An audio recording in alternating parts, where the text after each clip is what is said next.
Bonjour tout le monde, bienvenue dans cette nouvelle vidéo dédiée à Prometheus. On va s'intéresser aujourd'hui dans cette quatrième vidéo à l'interface, son interface graphique. On va faire ça va être très rapide, on va faire un petit tour du propriétaire, comme on pourrait dire. L'idée c'est pas d'être un champion de tout ce qu'il y a dessus, de toute façon on va le découvrir au fur et à mesure. Prometheus, donc son interface graphique est assez épurée.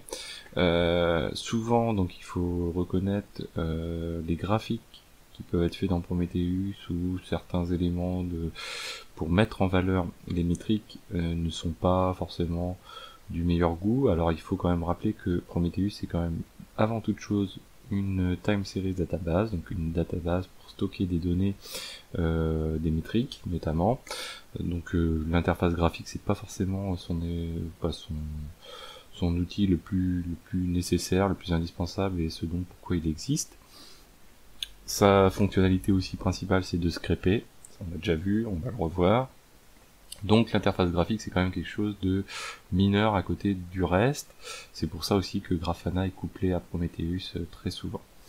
Alors Prometheus, son interface, donc quand on arrive dessus, on arrive sur cette partie-là, donc le port est 90-90 et on arrive sur le /graph généralement, hein, qui est cette home. Si je supprime ici, j'arrive sur /graph. Première chose, donc on a un outil ici on peut passer des requêtes tout simplement. Voilà. On peut passer des requêtes ici dans le premier élément en haut, ce qui permet de faire des tests.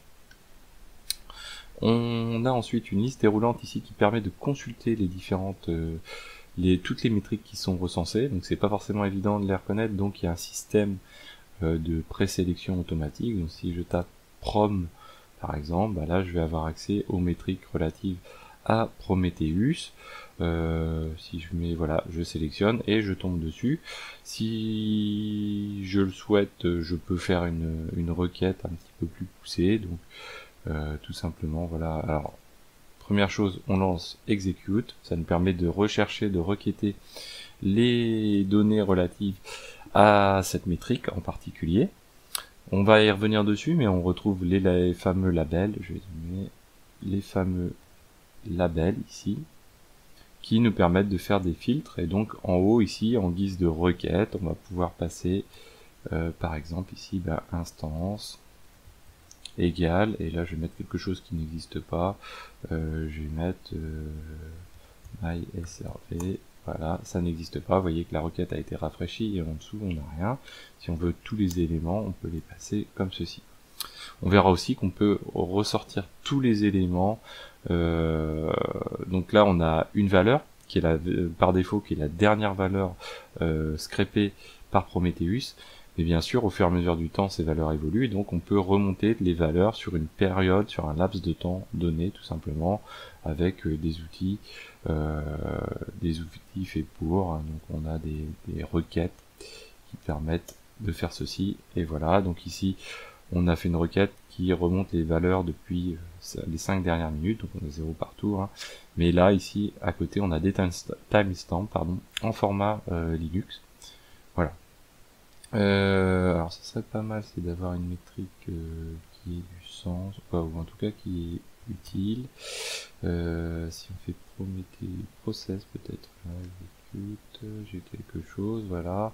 Donc là, ensuite, donc ici on a le format console, qui est un format plutôt tabulaire, et on a le format graphique. Donc si on clique sur graph, vous voyez qu'ici on se retrouve avec des graphiques plutôt, alors il faut l'avouer, plutôt moches, par rapport à du Grafana par exemple. Si on clique sur Stacked ici, ça nous permet d'avoir un format plein ou un format vide. On a aussi le laps de temps sur lequel on souhaite faire notre recherche. Donc si on veut faire afficher notre graphique, là si on fait sur les 24 heures, alors là c'est pas significatif puisque la machine n'est pas démarrée depuis longtemps.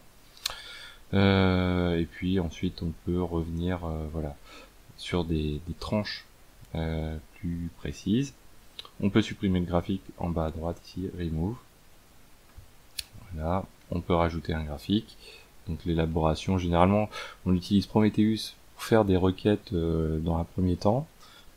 Et puis ensuite, on les copie-colle dans Grafana pour pouvoir les utiliser plus finement. Autre élément sur lequel on va pas rentrer dedans pour l'instant, les alertes. Donc ici, on va pouvoir utiliser des déclencheurs d'alerte qui, en fonction des seuils qu'on va utiliser à partir des requêtes, vont se déclencher. Donc il y a un outil qui est spécifique qui s'appelle Alert Manager qui permet de faire ça. Dans Status, ensuite, on a pas mal d'autres petites informations. Donc Runtime Build and Information, on a l'Uptime, on a le Working Dir, et on a la version de Prometheus. Donc on sait que nous on est sur une Debian, et on sait que c'est du Go, la version de Go. Alert Manager, donc ici nous on n'a pas de endpoint, donc on n'a pas d'Alert Manager d'installer. Command Line and Flags, là c'est quelque chose qui est par contre pas utilisé, on va dire.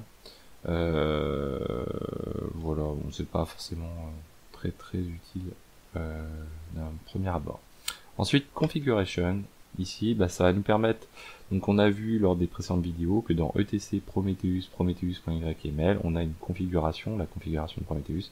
Ça permet de retrouver le fichier, mais via l'interface graphique, ça peut être assez sympa, plutôt que de se rendre sur le serveur, de jeter un petit coup d'œil sur la configuration qu'on a mis en place. Les rules, donc là c'est les alertes, donc là pour l'instant on a rien du tout. Les targets, alors les targets, c'est tout simplement, on a vu la configuration.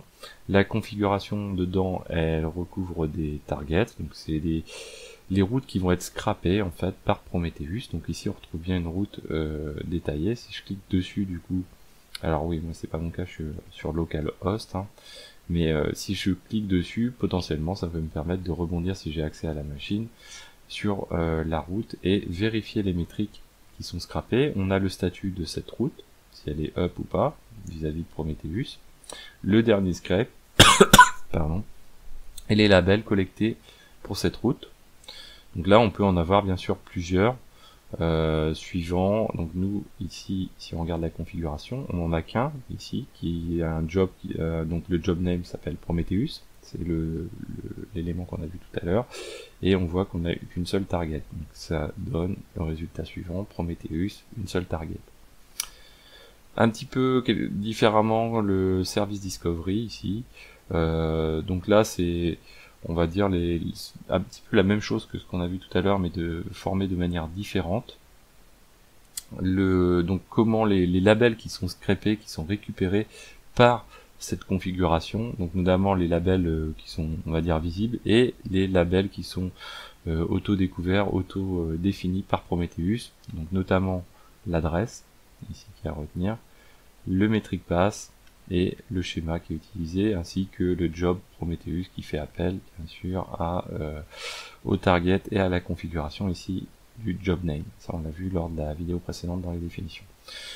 Donc on a pratiquement fait le tour, on a fait le tour, et si on clique sur Help, bien sûr, on tombe sur le site de Prometheus. Voilà, donc j'espère que cette vidéo vous a plu, c'est une petite découverte, ça me semble nécessaire d'évoluer par petits blocs. Ne pas oublier aussi qu'on peut activer l'historique des queries, c'est-à-dire qu'on va stocker l'historique des requêtes que l'on fait, et on pourra potentiellement les retrouver dans une autre session.